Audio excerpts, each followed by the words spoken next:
निखिल स्वतंत्र युवा जी। धन्यवाद। संचालन कर रहे हमारे बहुत ही प्रखर वक्ता मुकेश भाई, आपका बहुत बहुत धन्यवाद कि आपने सभा का संचालन किया। और संचालन करना ही सबसे महत्वपूर्ण कार्य होता है। बहुत से लोग उसमें बिदक जाते हैं, डर जाते हैं, सहम जाते हैं, लेकिन आपने जिस तरीके से यह कार्य संभाला है इसके लिए आपको बारंबार एक बार मैं प्रणाम करूंगा। और राष्ट्रीय सामाजिक सुरक्षा संगठन के तमाम मेरे पदाधिकारीगण और उपस्थित यहाँ तमाम मेरे कार्यकर्ता या गंगा पार के निवासी, आप सभी को मेरा क्रांतिकारी इस्तकबाल है, क्रांतिकारी सलाम है कि आज लॉकडाउन की इस परिस्थिति में भी आपने 2 घंटे 2.5 घंटे हमारा इंतजार किया और इंतजार करने के बाद आज हमारे बीच में आप बैठे हुए हैं।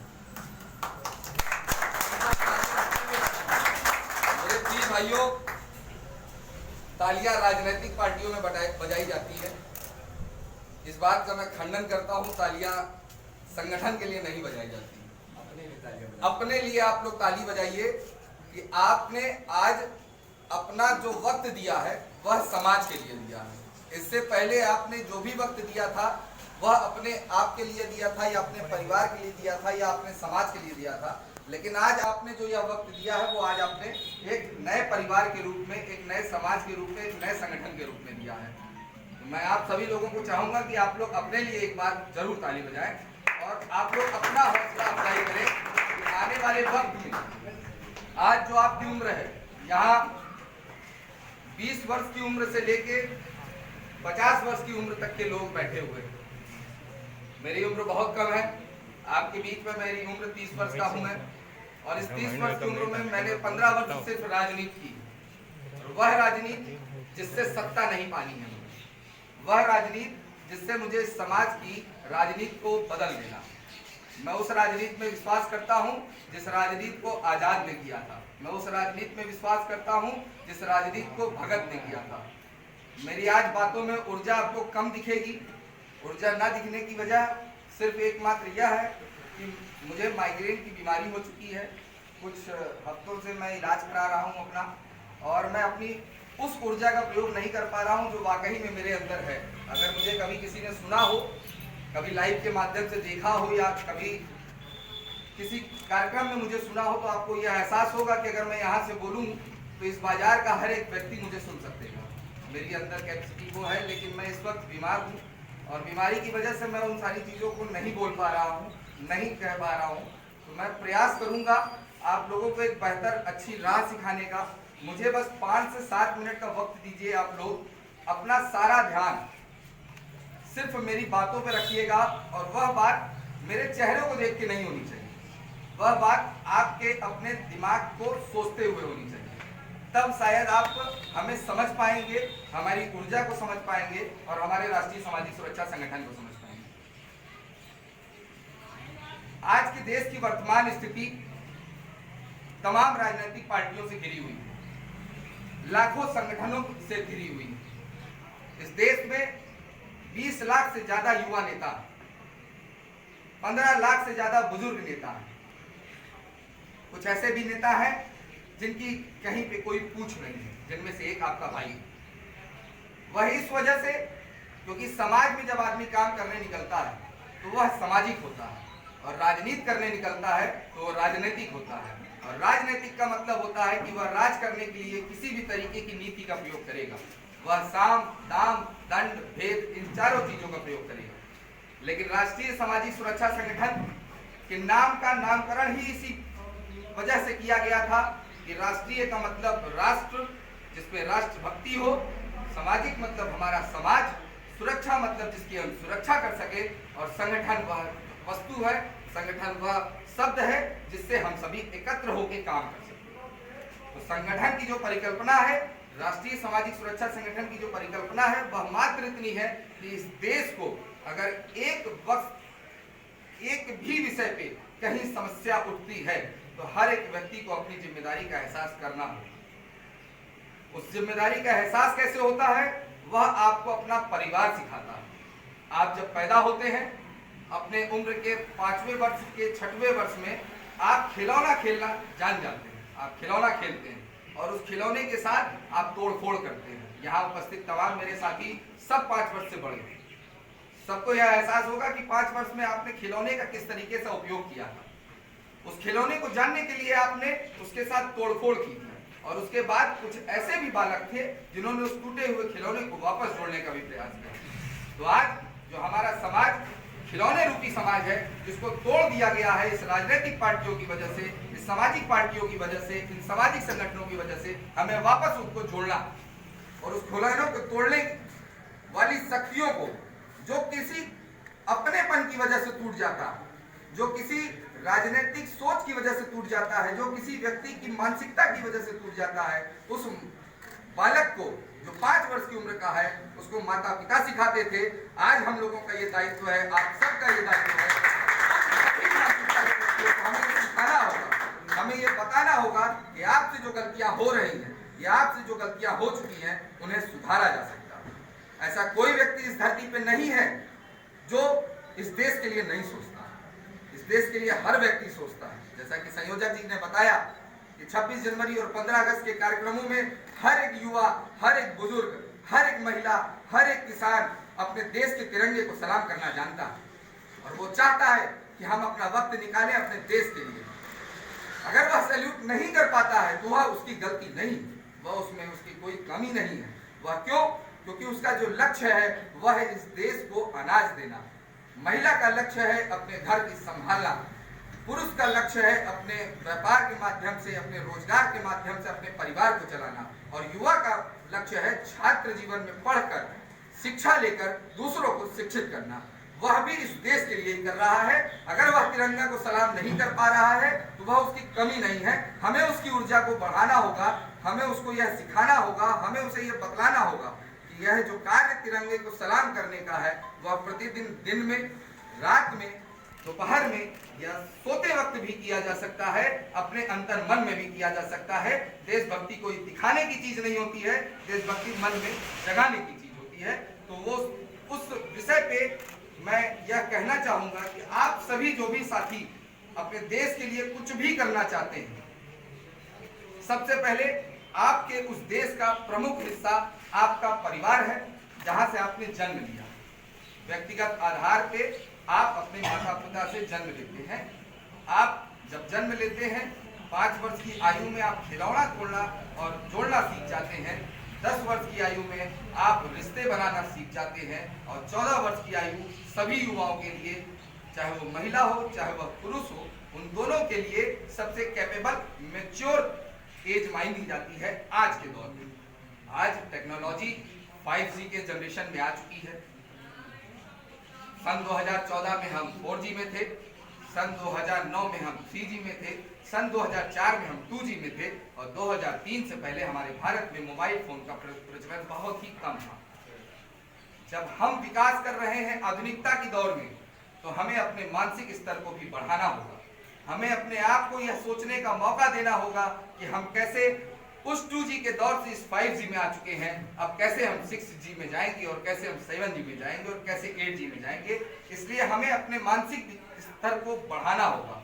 हमें अपने परिवार की जिम्मेदारी से बढ़कर अपने समाज को बढ़ाना होगा। हमें अपने समाज को यह देखना होगा, यह एहसास कराना होगा कि हम आपके लिए खड़े हैं, और वह एहसास कराने का तरीका बहुत ही आसान है।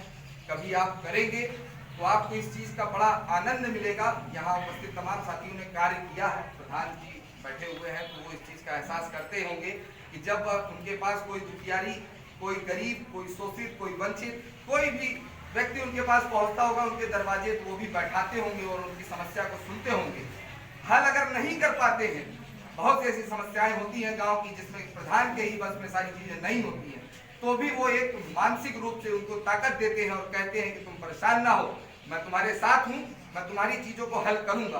और यही मानसिक बल हर एक व्यक्ति, हर एक युवा को, अपने हर एक पड़ोसी को देना है कि तुम परेशान मत हो, तुम्हारी हर एक संभव सहायता हम करेंगे, कोई और कोई दूसरा करे चाहे ना करे। आपको कहीं दूर नहीं जाना है, आपको अपने घर के बगल के व्यक्ति में एक मकान, सिर्फ एक मकान, अपने बगल वाले के मकान में आपको जाना है। प्रतिदिन आपको 5 बजे, 6 बजे, 7 बजे, जब भी आप अपने कार्यों से खाली हो जाए, तब आपको जाना है, उनके यहाँ बैठना है और उनसे ये पूछना है कि आज की दिनचर्या में आपको कोई समस्या तो नहीं थी।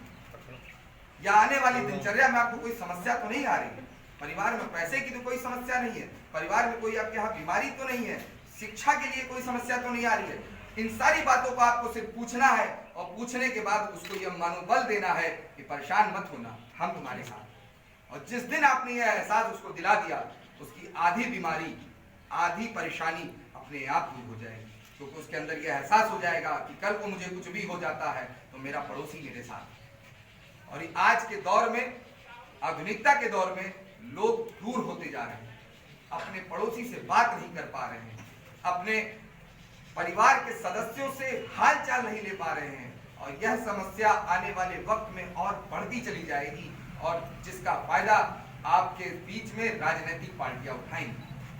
क्योंकि राजनीतिक पार्टियों पे आप बहुत आसानी से दोष लगा देते हैं कि राजनीतिक पार्टियां वोट के लिए आपके पास आती हैं।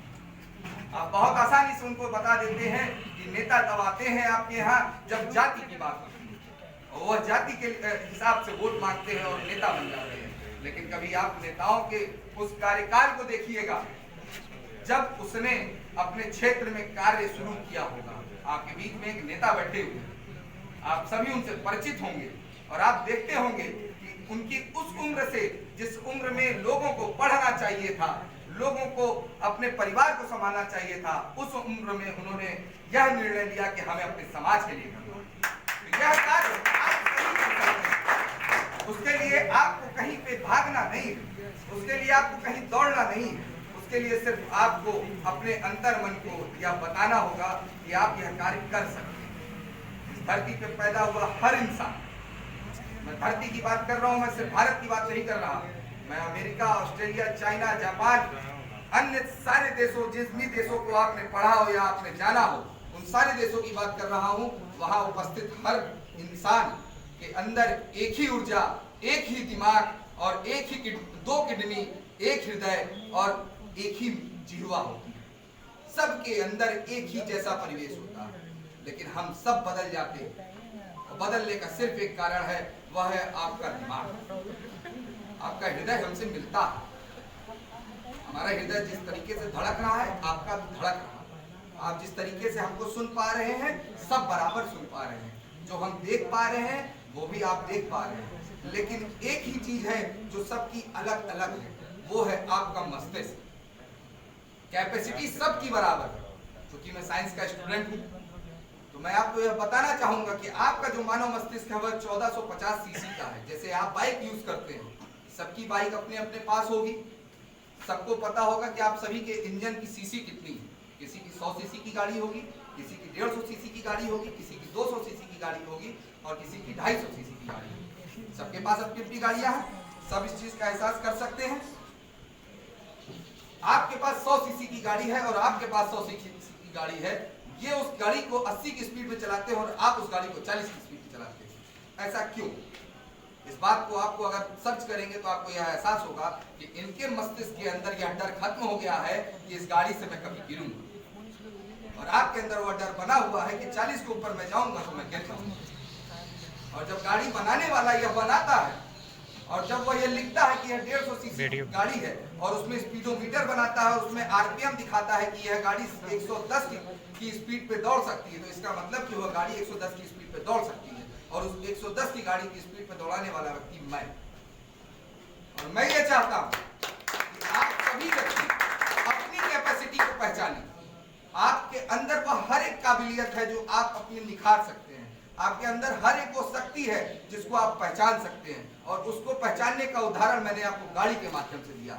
आपके पास तमाम ऐसे साधन हैं, आपके पास 2 हाथ हैं, आपके पास 2 पैर हैं, आपके पास एक मानव मस्तिष्क है, और वह मानव मस्तिष्क जो हमारे सामने महात्मा गांधी के पास भी था, हमारे पीछे भगत सिंह के पास भी था, हमारे सामने स्वामी विवेकानंद जी के पास भी था, आजाद जी के पास भी था, लाला लाजपत राय जी के पास भी था, जवाहरलाल नेहरू के पास भी था, सावरकर जी के पास भी था, और तमाम ऐसे महापुरुष जिस देश के लिए खून बहाया, जिन्होंने इस देश की आजादी के लिए लड़ाई लड़ी, सबके पास अपना अपना मस्तिष्क था और सभी ने उसका उपयोग किया, और आज हम उनको नमन करते हैं। तो करिए ऐसा काम कि जिससे आपका नाम हो जाए और आपके नाम से आप इस पूरे देश का काम हो जाए। वो काम आपको करना होगा। और अपने आप को इस धरती पे पैदा होने के लिए यह एहसास दिलाना होगा कि यहाँ हर बैठा हुआ इंसान महापुरुष बनने के लायक पैदा हुआ है, ना कि किसी रोजगार के लिए, ना किसी व्यापार के लिए, ना किसी नौकरी के लिए, ना किसी छोटे से परिवार के लिए। यह पूरा समाज, यह पूरा कुनबा इस देश के लिए पैदा हुआ है और इस देश के लिए अपनी हर एक संभव सहायता जो आपके पास हो उसको करने का पूरा प्रयास कीजिए।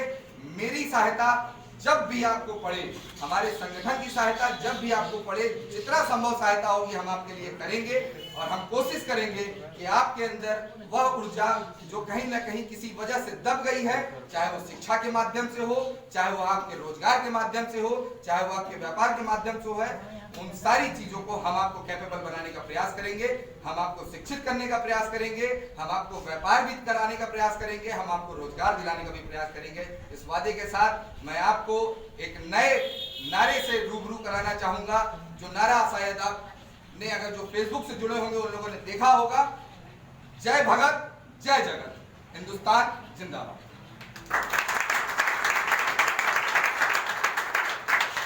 दिल से धन्यवाद देना चाहते हैं निखिल भैया को।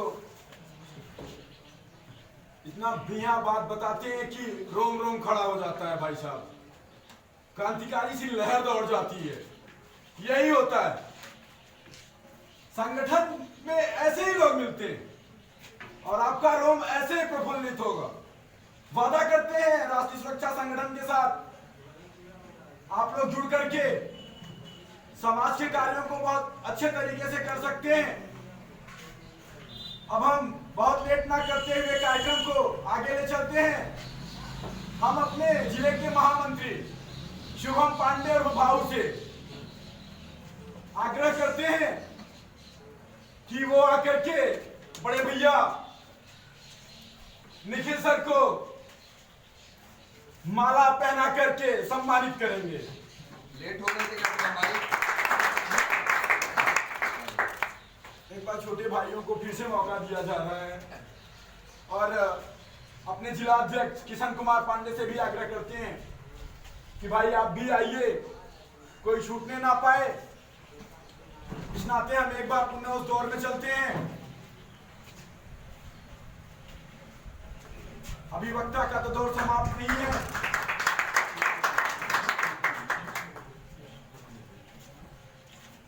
जी हाँ, अब हम कार्यक्रम की अगली कड़ी में प्रत्युष भैया से चाहते हैं कि आप भी अपने संबोधन से हम लोगों को अनुग्रहित करें। प्रत्युष भैया। जैसा कि